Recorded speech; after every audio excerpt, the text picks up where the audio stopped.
2 hari menjelang perayaan Natal dan Tahun Baru, volume pemudik yang menggunakan moda transportasi kereta api di stasiun Pasar Senen, Jakarta Pusat terus mengalami peningkatan.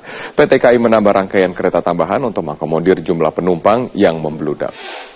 Memasuki masa libur panjang, perayaan Natal dan Tahun Baru, lonjakan jumlah penumpang yang berangkat dari stasiun Pasar Senen, Jakarta Pusat menuju sejumlah wilayah terus meningkat. Sejak Kamis pagi, jumlah pemudik yang berangkat melalui stasiun kereta api Pasar Senen, Jakarta Pusat tercatat mencapai 11.000. Belasan ribu pemudik diberangkatkan menuju sejumlah daerah tujuan di Jawa Tengah dan Jawa Timur. Untuk mengantisipasi melonjaknya jumlah pemudik, PT Kereta Api Indonesia mengerahkan 28 unit kereta api yang terdiri dari 24 kereta reguler dan 4 kereta tambahan.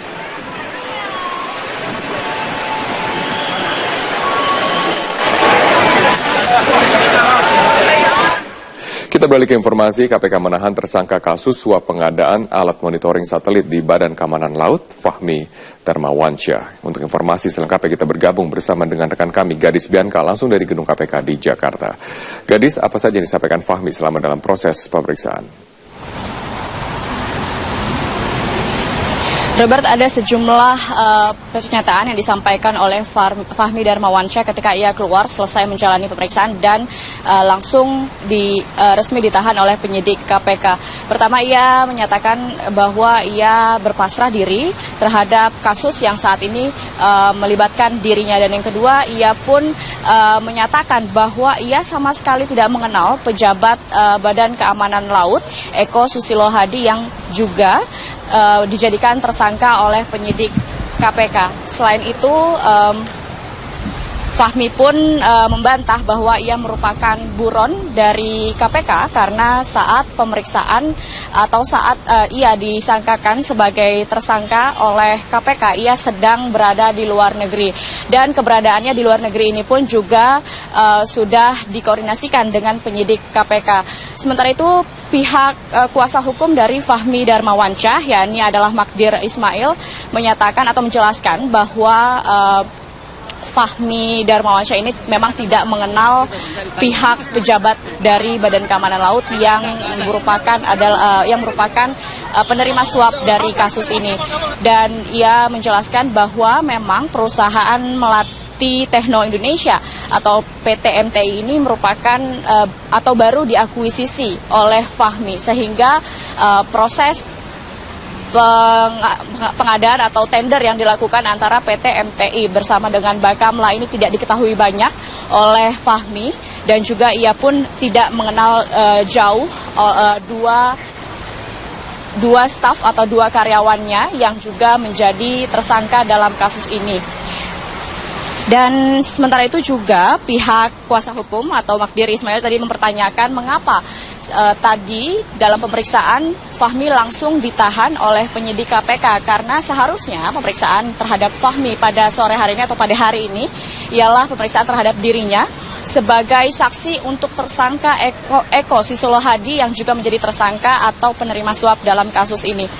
Dan itu menjadi pertanyaan karena Fahmi tidak diperiksa dalam kapasitasnya sebagai tersangka.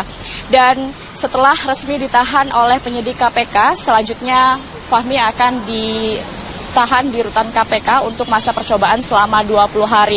Selanjutnya Fahmi pun juga akan menjalani sejumlah pemeriksaan sebagai tersangka maupun juga sebagai saksi untuk tersangka-tersangka lainnya. Dalam kasus ini KPK menahan 4 tersangka. Itu berarti semua tersangka sudah resmi ditahan oleh penyidik KPK dan selanjutnya akan melakukan penyidikan lebih lanjut terkait dengan kasus suap yang disangkakan kepada 4 tersangka ini.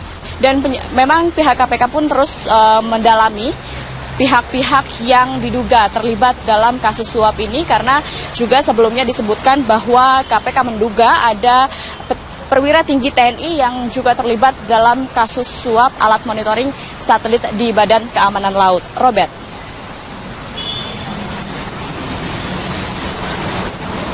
Baik. Saat ini yang tengah berlangsung di dalam acara peringatan Haul Gus Dur ke-7, yakni Ikrar Damai yang langsung dibacakan oleh keseluruhan tokoh lintas agama. Kita bisa dengarkan bersama-sama saat ini.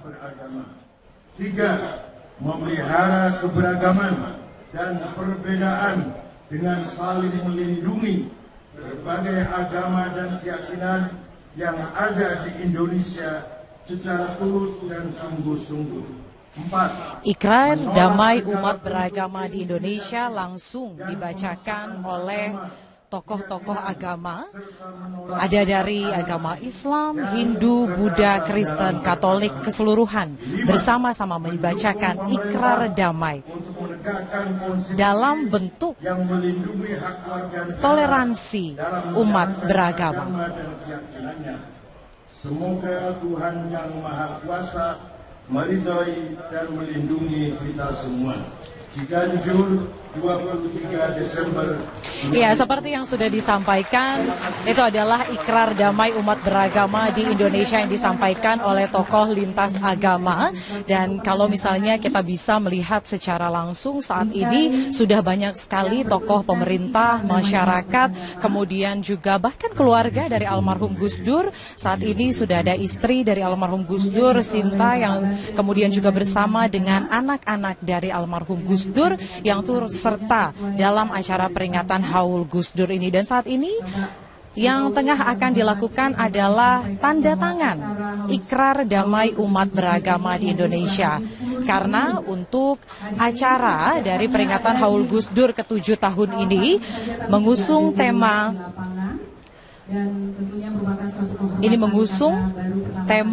ngaji Gus Dur, menebar damai, menuai rahmat. Dan kalau kita melihat saat ini yang hadir adalah Presiden Republik Indonesia Joko Widodo, kemudian juga sudah hadir Wakil Presiden Republik Indonesia pada masa era pemerintahan Susilo Bambang Yudhoyono, ada Budiono, kemudian juga ada Ketua Umum dari PBNU, ada Said Akhil Syirat yang juga tadi bersama-sama membacakan ikrar damai umat beragama di Indonesia, dan juga ada beberapa menteri Kabinet Kerja seperti Menteri Sosial Khofifah Indar Parawansa, kemudian ada Menteri Agama Lukman Hakim Syarifuddin, kemudian juga ada Mensesnek, dan ada Panglima TNI Gatot Nurmantio, kemudian ada Kapolri Jenderal Pol Tito Karnavian, bahkan juga turut serta perwakilan dari calon gubernur dan calon wakil gubernur DKI Jakarta yang juga turut serta hadir dalam acara peringatan Haul. Yang kami lihat adalah Basuki Cahayapurnama atau Ahok yang juga turut serta hadir dalam acara peringatan Haul ke-7. Dan kita bisa saksikan bahwa saat ini Presiden Republik Indonesia Joko Widodo akan melakukan tanda tangan ikrar damai umat beragama di Indonesia. Bisa kita saksikan bersama. Karena disampaikan bahwa perbedaan adalah rahmat dan toleransi umat beragama itu adalah hal yang sangat ditekankan dalam peringatan Haul ke-7 ini. Pemuka agama dan juga hadirin, kami persilahkan hadirin yang terhormat, para alim ulama dan juga para pemuka agama. Ini adalah simbol dari melestarikan nilai-nilai luhur untuk mewujudkan persatuan dan kesatuan bangsa dan negara Republik Indonesia. Negara Kesatuan Republik Indonesia adalah harga mati. Pemirsa, keluarga besar Presiden keempat RI Abdurrahman Wahid menggelar peringatan 7 tahun wafatnya Gus Dur. Sejumlah tokoh diagendakan menghadiri acara ini. Marshalina Gita memantau langsung dari kediaman keluarga Gus Dur di wilayah Ciganjur, Jakarta Selatan. Gita, biasanya selalu ada yang spesial dalam peringatan Haul Gus Dur. Nah, bagaimana dengan peringatan Haul Gus Dur kali ini? Iya, tentunya dalam peringatan Haul Gus Dur selalu ada yang spesial. Yang spesial hari ini adalah dalam memperingati Haul Gus Dur ke-7, begitu banyak sekali tokoh-tokoh yang hadir dalam kegiatan Haul Gus Dur ke-7 ini. Mulai dari tokoh pemerintahan, tokoh agama, tokoh masyarakat, dan budayawan turut serta hadir dalam peringatan Haul Gus Dur ke-7. Kita ketahui bersama bahwa Gus Dur bisa dikenal sebagai tokoh pluralisme atau tokoh keberagaman. Untuk itu, tokoh agama yang hadir maupun juga tokoh-tokoh yang hadir saat ini tidak hanya dari agama Islam saja, namun tentunya dari berbagai agama lainnya seperti Kristen, Hindu, Buddha juga turut serta hadir dalam peringatan Haul Gus Dur ke-7. Karena Gus Dur pun juga ini menekankan sekali toleransi dan juga keberagaman. Untuk itu tema yang diangkat hari ini adalah ngaji Gus Dur, menebar damai, menuai rahmat. Tema ini diambil untuk nantinya mengkaji kembali nilai-nilai perdamaian yang selalu digaungkan oleh Gus Dur semasa hidupnya. Nilai-nilai toleransi dan juga konsistensi Gus Dur akan keberagaman. Dan saat ini yang sudah kami pantau, memang Presiden Joko Widodo belum hadir, namun saat ini dalam perjalanan untuk tiba di kediaman Gus Dur. Namun yang kami sudah pantau ini sudah ada beberapa menteri kabinet kerja seperti Menko Maritim, ada Luhut Binsar Panjaitan, kemudian juga ada Kapolri Jenderal Pol Tito Karnavian, kemudian ada ulama, tokoh agama, Panglima TNI Gatot Nurmantio,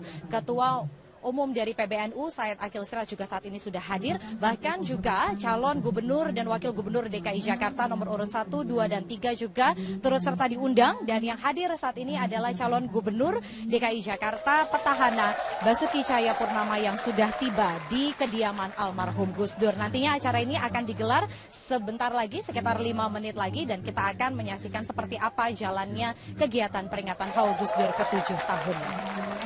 Zilvia, saya kembalikan ke Anda di studio.